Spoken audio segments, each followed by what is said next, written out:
மா மா சொல்றேன். நான் ஒரு டைலாக் சொல்லிட்டா? சொல்லு. கட்டின பொண்டாட்டிக்கு கணவன் விடுந்தையான், ஆ.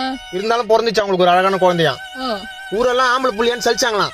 ஏதோ பெத்து போட்டுமே அவங்க அம்மா அப்பா வளர்த்தாங்களாம். 5 ரூபாய் வட்டிக்கு கடன் வாங்கிலாம் வாங்கி தந்தாராம் புக்கான்.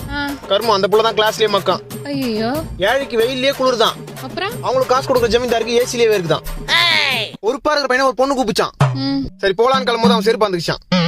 ஒருத்தனுக்கு ஊர்ல வச்ச பட்டம் பயந்தாங்க ஒல்லியான். சரி. ஆனா அவங்க அப்பா பாக்கெட்ல 5000 ரூபாய் இருந்தாலும் அசால்ட்டா தூக்குற அளவுக்கு தைரியசாலியான். அப்ப புள்ளைக்கு பணக்காரன் பேர் வச்சானா. அப்புறம் அந்த புள்ள வீட்லயே 10 ரூபாய்க்கு பிச்சை எடுத்தானா. மாட்டை பார்த்து குழந்தை கவுவிச்சான், அதை பார்த்து நாய் வவுவிச்சான். அப்பா காசெல்லாம் அம்மா கரைக்குதான். இதை உண்மைன்னு சொன்னா நம்மள முறைக்குதான். 19 வயசுல 20 பொண்ணுங்க கூப்பிட்டாலும் போக மாட்டானா. இப்ப 24 வயசு ஆச்சே கல்யாணம் பண்ணி வைக்கல ஏன்னு கேட்டானா. டயலாக்மா இது டைலாக்கா? டயலாக் தாமா இது டைலாக். டயலாக் தாமா. டைலாக் வந்து பேசுங்க.